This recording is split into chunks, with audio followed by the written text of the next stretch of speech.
Hello everyone, and welcome to the new blog content on public relations campaign.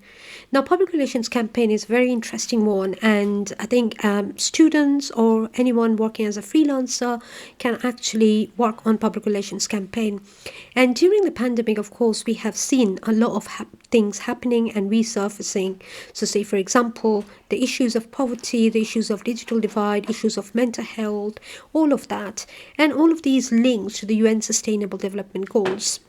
So if you go into the UN website, what you will be able to see is the 17 goals that they proposed in 2015, and public relations campaign can actually be developed on each of them. So say for example, you want to develop an awareness within the society on climate change. So that's what you can campaign about.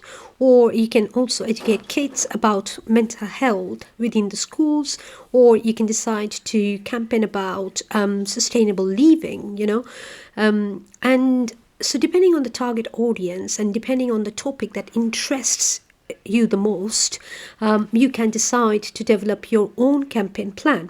So for that, sometimes you need to kind of look into a very specific area or your niche.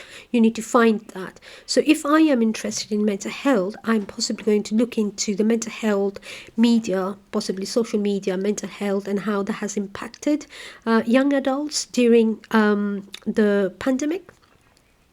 The campaign structure, you have got different things to include. You start with a cover page.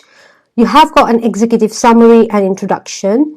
Now, if some of you want to include an executive summary and not an introduction, that's fine too. But at least you need to have one of it, okay? Either an introduction or an executive summary. Because an executive summary is a very short explanation of what the campaign is about, which includes the 5 W's and 1 H. The introduction, when you write that, of course, you give us a little bit of a context and talk us about the importance of the topic. Number 3 is that you have got a background research to do, which is also called the situation analysis. And in the situation analysis, what we try to see is what are the external factors that's impacting or that has impacted the topic that you're exploring. So in case of gender inequality, if I'm working on that topic, I will try and find what has happened. So maybe I can investigate into the newspaper reports. Whatever I find there in connection to gender inequality can go into my political. I may look into the government and try to put that into the political. Remember, as I said before, political, when you're doing the scanning, political does not always mean that it has to be from a political party or a government. So we take a very holistic approach when we talk about political factors. That might be charities, that might be something else. Then the economic is more about the investments, what has gone wrong, where are the gaps in investments. The social factors are who were the existing audiences who were suffering, and if there were previous campaigns, who were they targeted at. The technological bit is more about what platforms, what media platforms were used, or how technology was used during any of the campaigns that was run before, and how people responded. So you're trying to find all the facts and figures around that, okay? Now, don't worry if you don't find like more than 5 points. The main thing is that when you're doing the PEST, you have got your thoughts in mind, isn't it, about your campaign. So you need to find information that's relevant to your campaign. So in that case, you don't have to go into all the details that's not relevant to your campaign. Once you have done the PEST, then you have got the SWOT, okay? The SWOT is looking at internally at what you have got and anticipating the opportunities and threats. So the strengths and weaknesses are yours because you're working as a freelancer to design this campaign. And then you are planning what are the opportunities and threats, to launch this campaign. There are some examples on Blackboard if you want to see within the assessment section of how other organizations have done the background research. So there are some specific examples of PEST and SWOT. Once we have done the background research, we will have much more information about what's been happening, what has worked, what hasn't worked. Okay, so based on that, now I'm going to refine my overall aim. So I'm going to make a very broad statement, which is the aim of the entire campaign. Then I'm going to break it down into SMART objectives. The SMART objectives needs to be smartly designed, which means it needs to be specific, measurable, attainable, realistic, and timely. Okay, and each of them should be that. Now, we're not going in much details into, and we have not touched upon the audiences, strategy, key messages, channels, tactics, evaluation. For the situation analysis, as I said, that the research is quite crucial and that should give you an understanding. But whatever you're finding facts. So you can write it down in paragraphs, or you can also write it down in bullet points. Now, once you have done that, you can also define your goals. Goals are also optional. If you think that it's too much for you, you don't want to include any goals, that's absolutely fine. But when we look into goals, they are normally of 3 different types.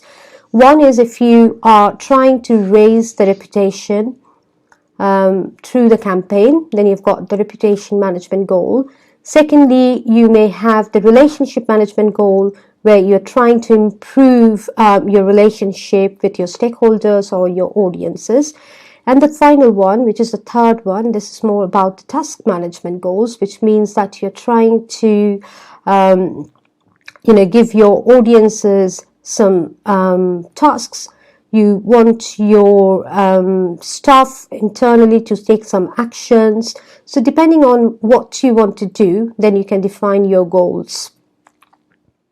The SMART objectives, as I said, that it needs to be quite specific. And here are some examples, as you see. The first one, when we design the objectives, you need to go back to it at the end of the campaign to see whether you have achieved those things. Okay, so think about your assignment. If you've got an assignment target, you kind of possibly work by giving yourself some mini deadlines. So you say in the first 2 weeks you want to achieve this, and in the next 2 weeks you want to achieve something, yeah? And then at the end, you kind of evaluate whether you were successful in doing that. If not, then you kind of change the plan or work on it again. The same thing happens for the objectives for your campaign plan. It needs to be quite specific so that you can measure it at the very end and you know that you're going to achieve it. Okay. Now, through the objectives, we tend to achieve 3 different levels of, changes. Now, the first one is the cognitive, which means that you want people to get thinking about it. The second one is more about affective, where you're asking people whether they can emotionally link to it or what do they feel about it. And the third one is the cognitive, which means that it is more linked to behavior and actions that you want to change. Okay.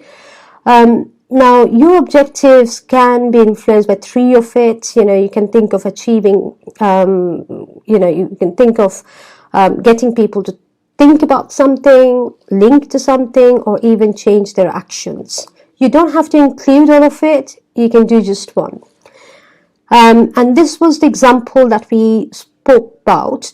In SPCC, they have got a lot of campaigns that they run, and their audiences are quite specific as well. If you go into, there are lots of examples on their website regarding the campaigns that they have done. Specifically, they identify their audiences. It's good to see how organizations do it. So this is more kind of an example, really, for you to kind of explore the organization and see how they do it. They also design their key messages targeting at their target audience specifically rather than a generic one for everyone. As you can see here, there are specific key messages going out to adults, specific key messages going out to the children and young people. Thank you very much. This is really it for this week. And of course, I'm going to come back with more specific on the objectives, and we will kind of see how to design smart objectives and look into it in the next video. Up until then, thank you very much for listening and staying with me on the channel. Thank you, everyone. Thanks.